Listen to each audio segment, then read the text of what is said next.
കുറച്ചു നാളുകളായി ദുരന്തമേഖലാ പ്രദേശങ്ങളിലെല്ലാം ഒരു മാസ്ക് വെച്ച ആർമി ഉദ്യോഗസ്ഥനെ കാണാം.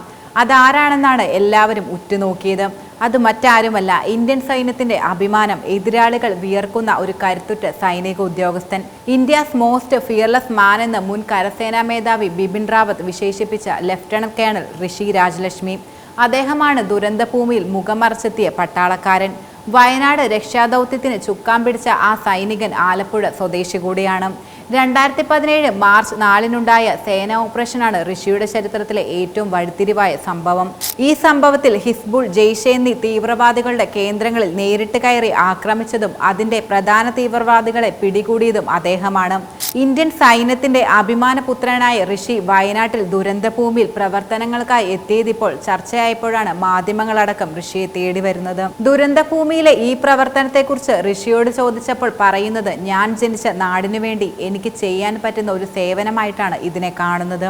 ഞാനും ഒരു മലയാളിയാണ്, അതിനാൽ എനിക്ക് ചെയ്യാൻ പറ്റുന്ന കാര്യങ്ങൾ ഞാൻ ചെയ്യുമെന്നാണ് ഈ ധീരനായ സൈനികന്റെ മറുപടി.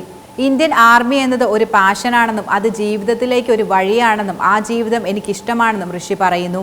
എൻ്റെ ജീവിതം മുഴുവൻ രാജ്യത്തിനായി സമർപ്പിച്ചിരിക്കുകയാണ്, അദ്ദേഹം തുറന്നു പറഞ്ഞു.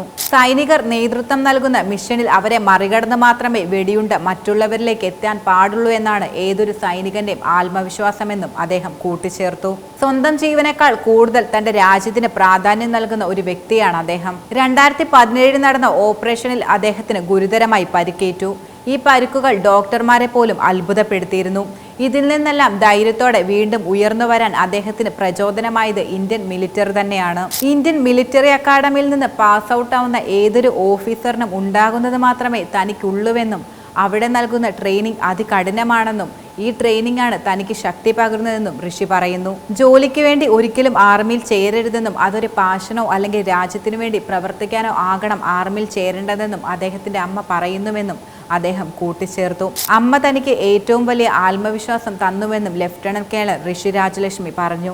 തനിക്ക് സ്പെഷ്യലായി ഒന്നുമില്ലെന്നും ഞാൻ ദൈനംദിന പ്രവർത്തനങ്ങൾ ചെയ്യുകയാണെന്നും അദ്ദേഹം പറയുന്നത്. ശക്തമായ ചിന്താഗതിയും ഡിറ്റർമിനേഷനും കൃത്യമായ ലക്ഷ്യവും വ്യക്തിത്വമുള്ള യുവജനതയാണ് ഇന്ത്യൻ ആർമിക്ക് ആവശ്യമെന്നും അദ്ദേഹം പറഞ്ഞു. ഇതിൽ ഡോക്ടർ മുതൽ എഞ്ചിനീയർ വരെ ഉൾപ്പെടും. ഇന്ത്യൻ ആർമി വൈകാരികമായ പ്രതിസന്ധികളെ മറികടക്കാനുള്ള ഒരു കഴിവ് നമുക്ക് നൽകുന്നുണ്ട്. അത്തരം ഇമോഷൻസിനെ മറികടന്ന് പ്രവർത്തിക്കാൻ കഴിയണം. അതാണ് ഋഷിയുടെ അഭിപ്രായം. ഋഷിയെപ്പോലുള്ള സൈനികർ ഈ രാജ്യത്ത് നാം അനുഭവിക്കുന്ന സുരക്ഷയ്ക്കും സ്വാതന്ത്ര്യത്തിനും കാരണക്കാരാണ്. നാം ഏവരും സല്യൂട്ട് ചെയ്യേണ്ട ധീരരാണവർ.